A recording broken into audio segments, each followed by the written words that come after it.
श्रीराम. आपल्या सर्वांच्या हृदयस्थ वसणाऱ्या आत्मारामास साष्टांग प्रणिपात करून गोस्वामी तुलसीदास रचित श्री रामचरित मानस या ग्रंथातील जो 6ष्ठ सोपान लंकाकांड याचं आपण चिंतन करत आहोत.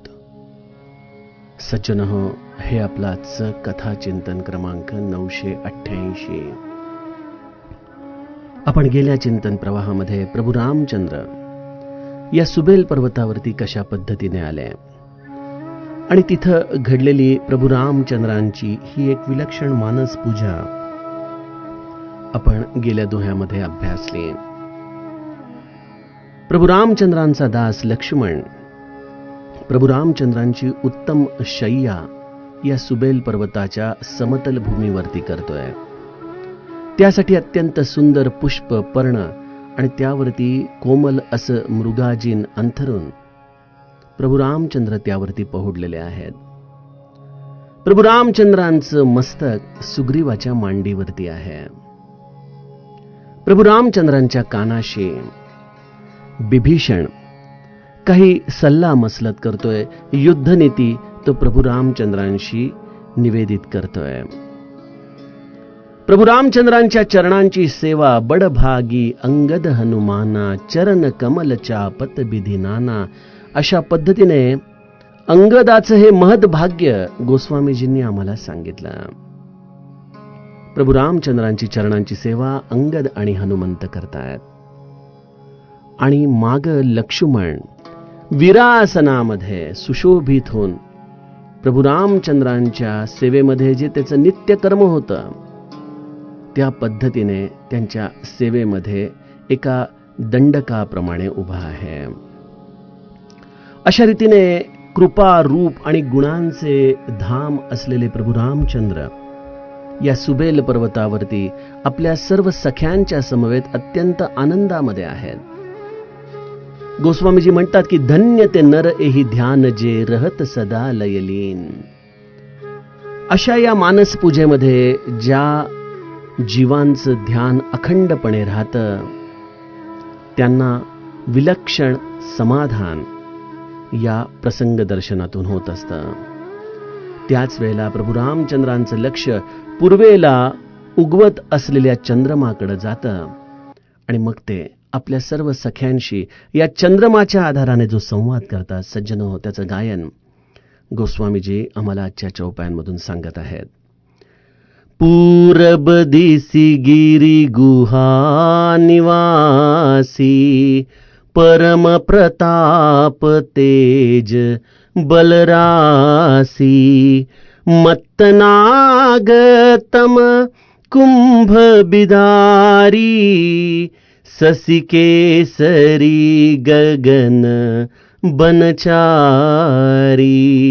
बिथुरे नभ मुकुता हलतारा निसी सुंदरी केर सिंगारा कह प्रभु ससी महु में चकताई कहु काह निज निजमति भाई कह सुग्रीव सुनहु रघुराई ससी महु प्रगट भूमि कै झाई मारे उराहु ससी कह कोई उर्मह परी श्यामता सोई को कह जब विधिरति मुख कीन्हा सार भाग ससी कर हरिलीन्हा छिद्र सो प्रगट इंदूर माही तेहि मग देखिय नभ परिछाही प्रभु कह गरल बंधु ससिकेरा अति प्रिय निज उर दीन बसेरा बिष संजुत कर निकर पसारी, जारत बिरहवंत नर नारी। कह हनुमंत सुनहु प्रभु, ससी तुम्हार प्रिय दास। तव मूर्ति विधुर बसती, सोई श्यामता अभास। पवन तनय के बचन सुनी, बिहसे राम सुजान। दक्षिण दिशि अवलोकि प्रभु, बोले कृपा निधान। सियावर रामचंद्र प्रिय हो।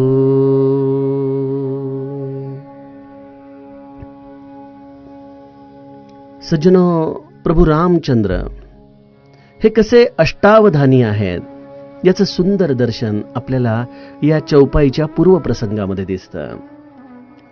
जिथं आता युद्धाची ही घटिका समीप आलेली आहे, जेव्हा विभीषण काहीतरी महत्वाचं प्रभू रामचंद्रांशी बोलत आहे आणि प्रभू रामचंद्र देखील अत्यंत एकाग्रतेने ते ऐकत आहेत. प्रमाण काय?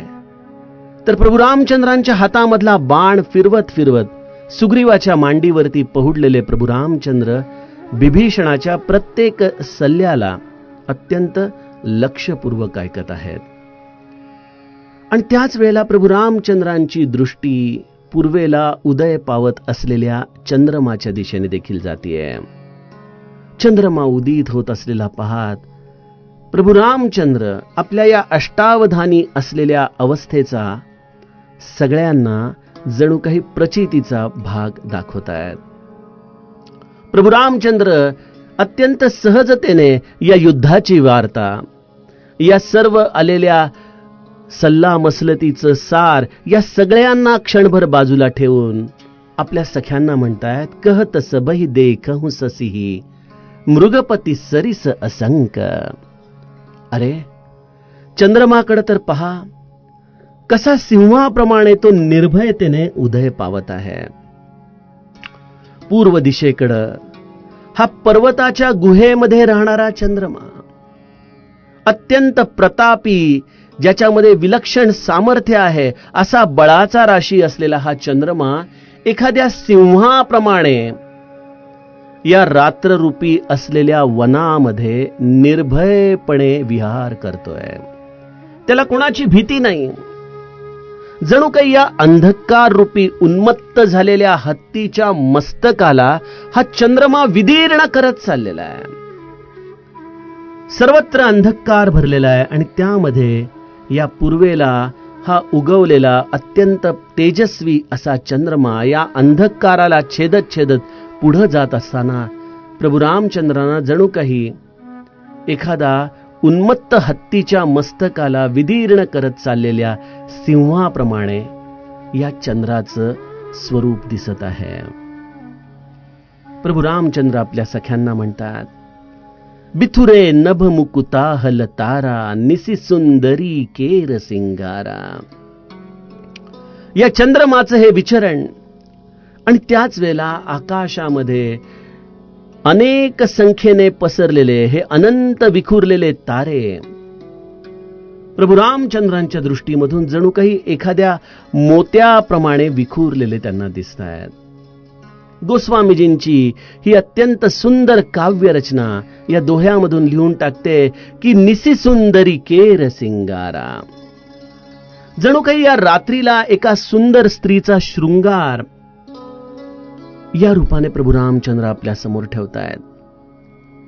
ही रात्रीप्रमाणे असलेली सुंदरी या आकाशामध्ये विखुरलेल्या ताऱ्यांचा जणू काही मोत्यांप्रमाणे आपल्या सौंदर्यासाठी शृंगार करत आहे. अशा रीतीने एका विलक्षण प्रसन्नतेने प्रभू रामचंद्र या तारांगणाचं, या चंद्रमाची पृच्छा आपल्या सख्यांजवळ करतायत. आणि त्याच वेळेला हे सर्व काही सौंदर्य प्रभू रामचंद्रांचे सर्व सखे न्याहाळत असताना प्रभू रामचंद्र त्यांच्या समोर एक प्रश्न ठेवतात. कह प्रभु ससी महु मेच कताई, कहु काह निज निज मती भाई. बंधूंनो, हा चंद्रमा किती सुरेख दिसतोय, हे तारे देखील मोत्याप्रमाणे विखुरलेलं या रात्रीचं सौंदर्य किती वाढवतायत. परंतु माझ्या मनामध्ये एक प्रश्न आहे की जरी हे सर्व दृष्टीने सुंदर असलं तरी या चंद्रमाच्या मध्यभागी हा जो काळा डाग आहे तो कशाचा आहे?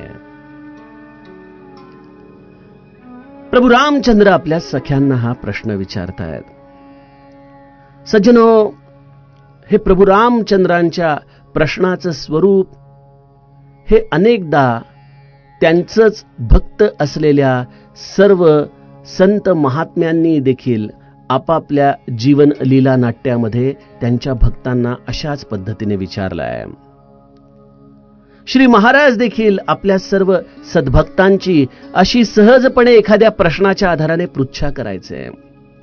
अनेकांना वाटायचं की कदाचित श्री महाराजांना ह्याची माहिती नसेल, म्हणून प्रभू रामचंद्रांच्या रूपामध्ये असलेले हे संत देखील आपल्या समोर असा प्रश्न ठेवत आहेत. परंतु या प्रश्नाच्या आधाराने जणू काही श्री महाराज उपस्थित असलेल्या सर्वांच्या अंतःकरणाची परीक्षा करत असायचे. आपण अयोध्या कांडाच्या सुरुवातीला अर्थातच प्रभु रामचंद्र सीताजींच्या विवाह प्रसंगाच्या निमित्ताने एक चौपाईचं चिंतन केलेलं आहे. जा की रही भावना जैसी, प्रभु मूरत देखी तिन्ह तैसी. ज्याच्या हृदयामध्ये जशी भावना आहे त्याप्रमाणे प्रभु रामचंद्रांचं दर्शन त्यांना मिथिला नगरीमध्ये झालेलं आहे बालकांडात. बघा, एखाद्या स्थितीवरती आपला जो दृष्टिकोन आहे ना, तो दृष्टिकोन जणू काही आपल्या चित्त प्रवृत्तींचाच आपल्याला एक प्रतिकृती दाखवत असतो. आपण एखादी गोष्ट ही मनाने ठरवत असतो की त्यामध्ये गुण आहेत का दोष आहेत. ही मनुष्याची चित्त प्रवृत्ती त्याच्यावरती वेगवेगळ्या प्रकारचे जणू काही आरोप देखील करत असते. आणि त्यातही विशेषत्वाने जेव्हा एखादी गोष्ट अत्यंत सुंदर असते तेव्हा त्या सुंदरतेमध्ये देखील काही काही लोकांना जे न्यून आहे ते विशेषत्वाने दिसत असतं. प्रभु रामचंद्र जणू काही आपल्या या सर्व सद्भक्तांची ही पारमार्थिक परीक्षा या सुबेल पर्वतावरती घेत आहेत. बघा, युद्ध दुसऱ्या दिवशी आहे. खरं तर प्रश्न युद्ध प्रसंगाचा असायला हवा, परंतु प्रत्येकाच्या अंतःकरणाची स्थिती प्रभु रामचंद्र या चंद्रमावरती असलेल्या काळ्या डागाच्या आधाराने समजून घेण्याचा प्रयत्न करतायत. त्यातही विशेषत्वाने सुंदर असलेला हा चंद्रमा, परंतु त्याच्या मध्यभागी असलेला हा कलंक आणि त्याचा अर्थ नेमका प्रत्येकाला काय जाणतोय, या दृष्टीने प्रभु रामचंद्रांनी त्यांना प्रश्न केला. नेहमीप्रमाणेच सुग्रीवाला उत्तर देण्याची घाई आहे. अर्थात सुग्रीव हा राजा देखील आहे किष्किंधेचा, त्यामुळे अग्रक्रमाने देखील त्याने सर्वप्रथम उत्तर देणं अभिप्रेत आहे. सुग्रीव प्रभु रामचंद्रांच्या समोर म्हणतोय की कह सुग्रीव सुनहु रघुराई, ससी महु प्रगट भूमी कै झाई. या चंद्रमामध्ये जो हा काळा डाग आहे ना प्रभो, ते दुसरं तिसरं काही नाही. या चंद्रमामध्ये पृथ्वीची छाया पडलेली आहे. आपण जाणताच की या सूर्याच्या प्रकाशामुळे जी पृथ्वीची सावली पडते त्या आधाराने चंद्राला ज्या वेगवेगळ्या कला प्राप्त होत असतात त्याचंच अवलोकन आपण पृथ्वीवरून करत असतो. आणि त्यामुळे सुग्रीव देखील प्रभु रामचंद्रांना हेच भौतिकशास्त्र सांगण्याचा प्रयत्न करतोय की या पृथ्वीची छाया या चंद्रमाच्या मध्यभागी पडलेली आहे. परंतु सज्जनो, यामध्ये मानस पियुषकारांनी फार सुंदर चिंतन सांगितलंय की यामध्ये सुग्रीवाची चित्त प्रवृत्ती कशी व्यक्त होते. जो सुग्रीव काही काळापूर्वी बालीच्या भीतीने वनामध्ये दडून बसला होता, किष्किंधेचं राज्य आपल्या हातामधून गेलेलं आहे, याची त्याच्या मनामध्ये व्याकुळता निर्माण झाली होती. आणि जेव्हा त्याला किष्किंधेचं राज्य मिळालं तेव्हा या राज्याच्या, या भूमीच्या असलेल्या मोहामुळं तो प्रभू रामचंद्रांना दिलेलं वचन देखील विसरून गेला. त्यामुळे ज्याच्या हृदयामध्ये, ज्याच्या चित्त प्रवृत्तींमध्ये भूमी, राज्य अशाच पद्धतीचे विचार कुठेतरी खोलवर बसलेले आहेत, अशा सुग्रीवाला देखील चंद्रमाच्या या काळ्या डागामध्ये भूमिरूपी पृथ्वीची छाया दिसतीये. कारण की त्याच्या हृदयामध्येच हे राज्य, ही भूमी ह्याचा विचार आहे. गोस्वामीजींनी सुग्रीवाचं उत्तर आपल्याला सांगितलं. आणि मग त्यानंतर दुसरी व्यक्ती कोण बोलली याचं नाव त्यांनी घेतलेलं नाहीये. मारेऊ राहु ससिही कह कोई, उरमह परी श्यामता सोई. सुग्रीवाच्या पाठोपाठ कोणीतरी असं म्हटलं की चंद्रमाला राहूने मारले होते. तोच या आघाताचा काळा ढाग या हृदयावरती पडलेला आहे. आता या चित्त प्रवृत्तींच्या आधाराने जर विचार केला तर तिथं उपस्थित असलेल्यांपैकी कोणीतरी हे असं विधान केलंय. गोस्वामीजी जणू काही आमच्या या चिंतनाला कुठेतरी वाट देऊ पाहत आहेत. कोणाचं हृदय चंद्रमासारखं शीतल आहे? अर्थातच निज जन जानी ताही अपनावा, प्रभू सुभाव कपि कुल मन भावा. अशा पद्धतीने ज्या विभीषणाचं जळत असलेलं या हृदयाला प्रभू रामचंद्रांनी स्वीकारलं, जे चंद्रमासारखं शीतल झालं. अब पद देखी कुशल रघुराया, जो तुम कीनी जानी जन दाया. हे वाक्य ज्याने कोणी उच्चारलेलं आहे तो अर्थातच विभीषण आहे. आणि विभीषणाचं सुबेल पर्वतावरती कालच्या मानस पूजेमध्ये स्थान कुठं आहे ते देखील आपण बघितलं. प्रभू रामचंद्रांच्या कानाजवळ विभीषण बोलतोय. आणि त्यामुळे सुग्रीवाच्या पाठोपाठ विभीषणच प्रभू रामचंद्रांशी संवाद करतो. समुद्राची जेव्हा पृच्छा प्रभू रामचंद्रांनी केली तेव्हा देखील सुन कपीस लंकापती बीरा, अशा पद्धतीने सुग्रीवाच्या पाठोपाठ विभीषणाचं नाव प्रभू रामचंद्रांनी घेतलं. आणि त्यामुळे इथं उत्तर देण्याच्या क्रमामध्ये देखील सुग्रीवाच्या नंतर विभीषणानेच निश्चितपणे आपला अभिप्राय दिला असणार. आणि तो अभिप्राय या चित्त प्रवृत्तींच्या आधाराने देखील योग्य आहे. कारण विभीषण जरी प्रभू रामचंद्रांच्या जवळ असला तरी हृदयामध्ये कुठेतरी एक खोलवर शल्य आहे रावणाने मारलेल्या लाथेचं. रावणाने मारलेल्या या आघाताचं शल्य घेऊन विभीषण जगतोय. जणू काही हृदयामध्ये त्याच्या देखील हा एक काळा डाग कुठेतरी कोंदण केल्यासारखा झालेला आहे. आणि त्यामुळे गोस्वामीजी म्हणतात, मारेऊ राहु ससिह कह कोई, उरमह परी श्यामता सोई. हे केवळ काव्य रचनेसाठी कोई आणि सोई अशा पद्धतीने गोस्वामीजीने लिहिलेलं नाही, तर ह्याच्या माग विभीषणाचं असलेलं हे श्रेष्ठत्व गोस्वामीजींनी जपलेलं आहे. त्यामुळे त्याच्या हृदयामध्ये कुठेतरी रावणाच्या या लठ्ठा प्रहाराचा असलेला हा काळा डाग विभीषणाला चंद्रमामध्ये दिसतोय. तिथं आणखीन कोणीतरी तिसरी व्यक्ती होती जे म्हणतात की कौकह जब बिदी रतिमुख कीना, सार भाग ससी कर हरी लीना, छिद्र सो प्रगट इंदूर माही, तेही मग देखिय नभ परिछाई. प्रभो, मला असं वाटतं की ब्रह्मदेवाने जेव्हा कामदेवाची पत्नी रती हिचं मुख बनवायला घेतलं त्यावेळेला त्या मुखाच्या सौंदर्यासाठी त्यांनी जणू काही या चंद्रमाचा मध्यभाग हा सार भाग काढून घेतला. कारण रतीचं मुख हे परम सुंदर आहे आणि अशा या सुंदर मुखाला बनवण्यासाठी चंद्रमाचा हा सार भाग हेच जणू काही उपादान कारण आहे. अशा या चंद्रमाचा हा सार भाग काढून घेतल्यामुळं त्याच्या मध्यभागी जणू काही हृदयामध्ये छेद झाला आणि त्या छेदाच्या आरपार असलेलं हे रात्रीचा अंधकार या चंद्रमाच्या मध्यभागी आपल्याला दिसतोय. ते छेद चंद्रमाच्या हृदयामध्ये विराजमान आहे. आता हा संवाद कोणाचा असू शकेल? बडभागी अंगद. कारण की हनुमंत याचं उत्तर गोस्वामीजींनी स्पष्ट शब्दात दिलंय. परंतु अंगद जो आपल्या स्वतःची अवस्था किष्किंधा कांडाच्या शेवटी म्हणतो की अंगद कहही जाऊ मै पारा, जिय संशय कछु फिरती बारा. अंगद तरुण आहे आणि त्यामुळं त्याच्यामध्ये स्त्री प्रेमाची सुलभता आहे. तो जाणतोय की लंकेमध्ये कोण आहे. या लंकेमध्ये नर नाग सुर गंधर्भ कन्या रूप मुनी मन मोहही, अशा पद्धतीचं सौंदर्य लंकेमध्ये आहे. आणि अशा या अंगदाच्या चित्त प्रवृत्तीमध्ये असलेल्या स्त्री सौंदर्याची अभिलाषा जणू काही या चंद्राच्या मध्यभागी असलेल्या काळ्या सावलीच्या आधाराने प्रभू रामचंद्र तपासतायत. प्रभू रामचंद्र आपल्या स्वतःच्या देखील अंतःकरणाची अवस्था सांगतात. प्रभू म्हणतात की प्रभु कह गरल बंधु ससी केरा, अति प्रिय निज उर दीन बसेरा, विष संजुत कर निकर पसारी, जारत बिरहवंत नर नारी.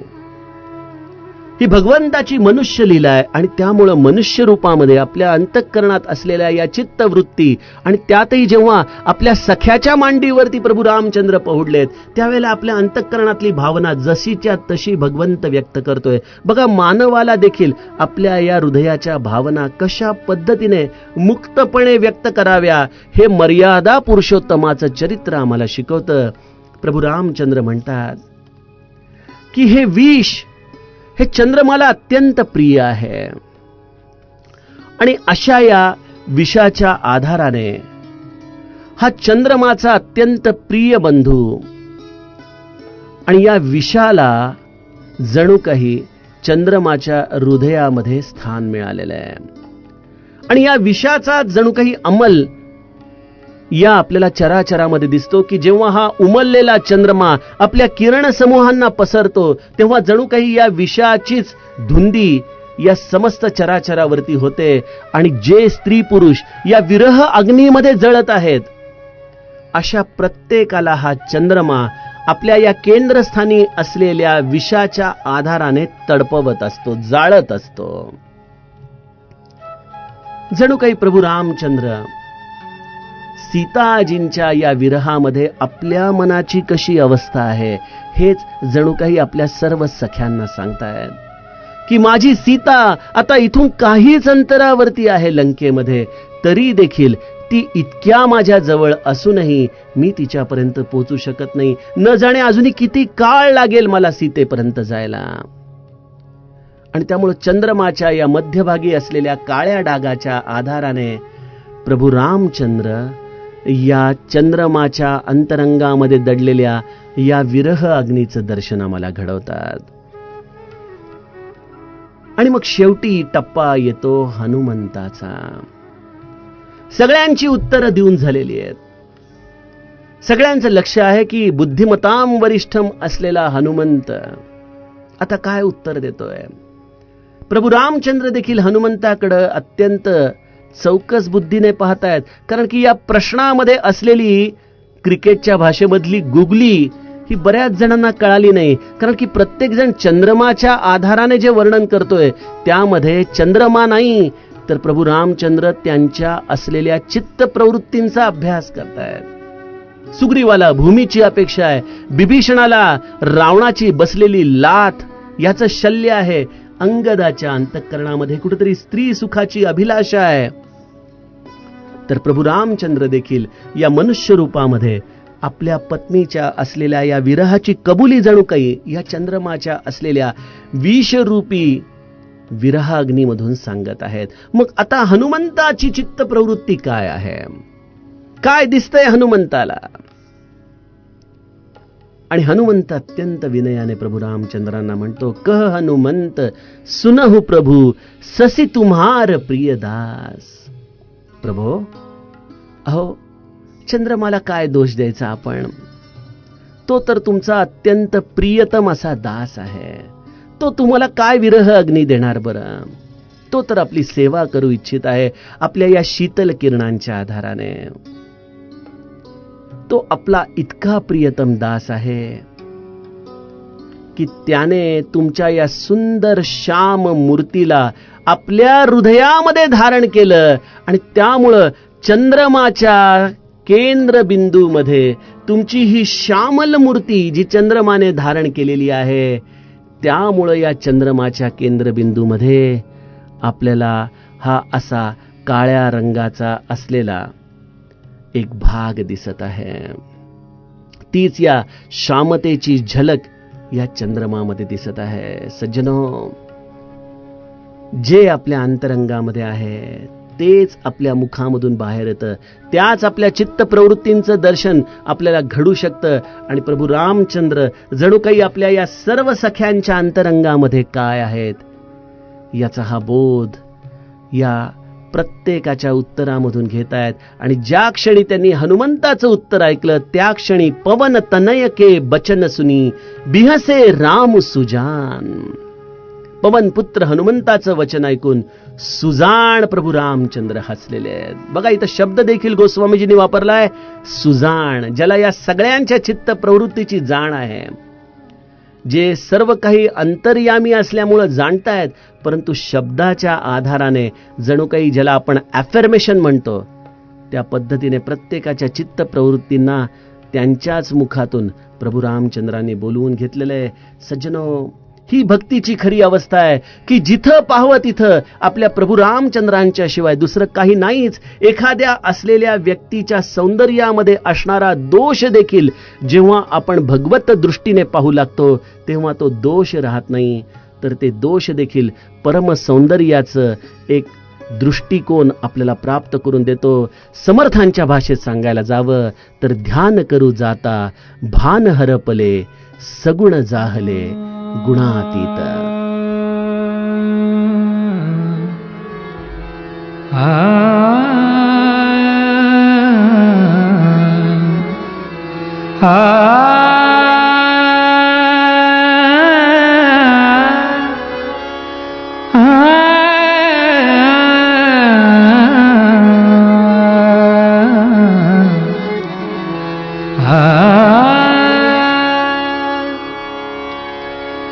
ध्यान करू जाता भान हार परे, ध्यान करू जाता भान हार परे, ध्यान करू जाता भान हार परे, सगुणी जाहरे गुणातीत, सगुणी जाहरे गुणातीत. ध्यान करू जाता भान हार परे, ध्यान करू जाता भान हार परे.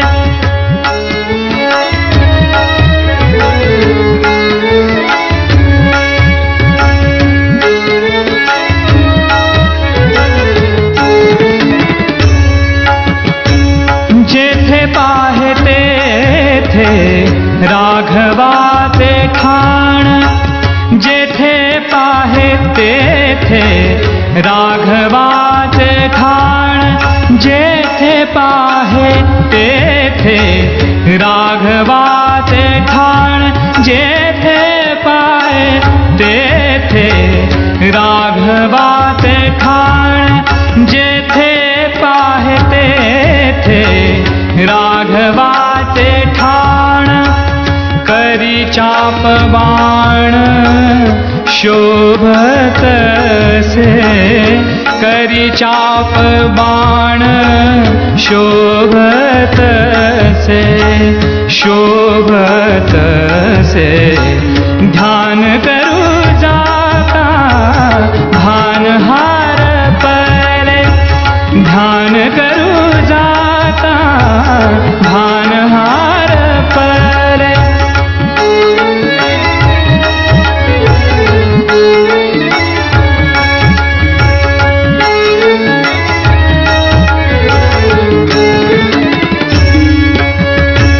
राम रूपे दृष्टी जाऊनी बैसली, राम रूपे दृष्टी जाऊनी बैसली, राम रूपी दृष्टी रामरूपी दृष्टि रामरूपी दृष्टि रामरूपी दृष्टि जाऊनी बैसली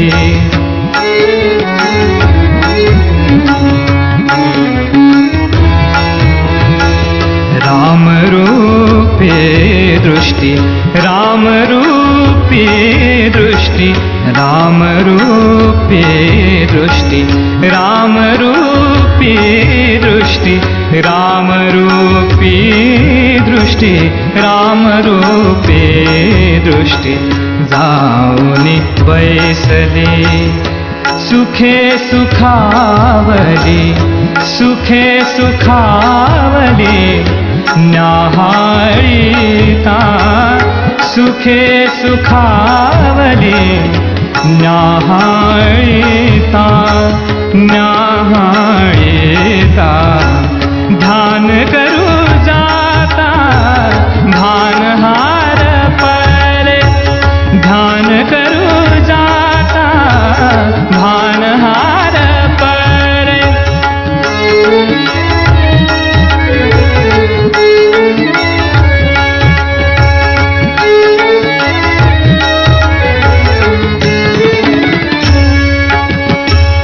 रामदास म्हणे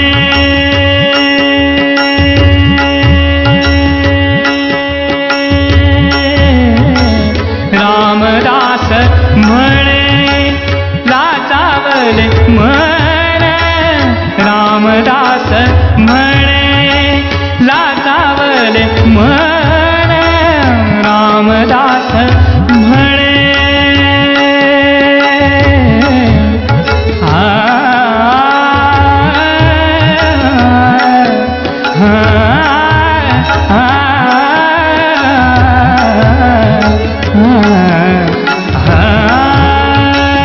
रामदास म्हणे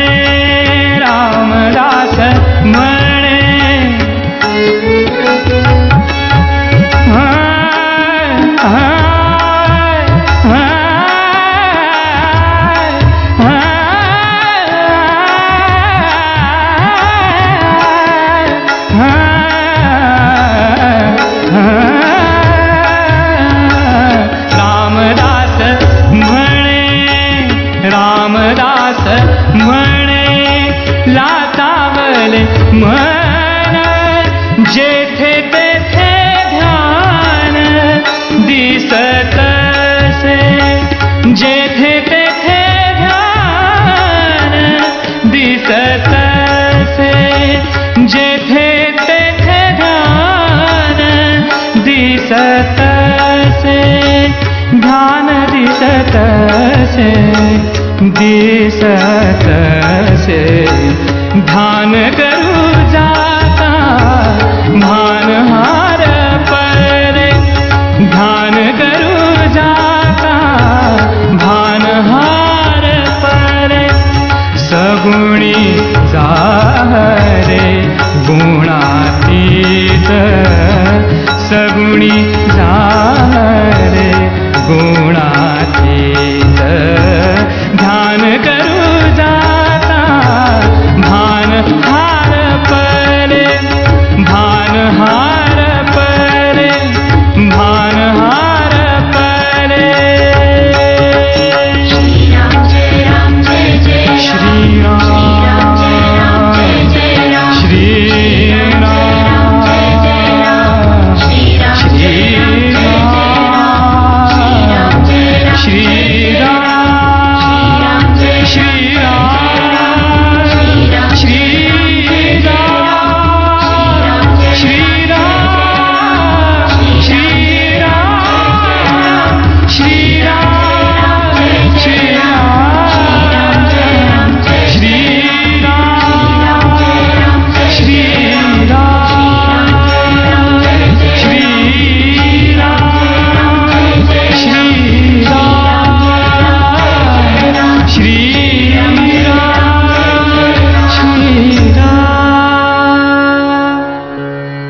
रामदास म्हणे लाचावले मन जेथे तेथे ध्यान दिसत असे.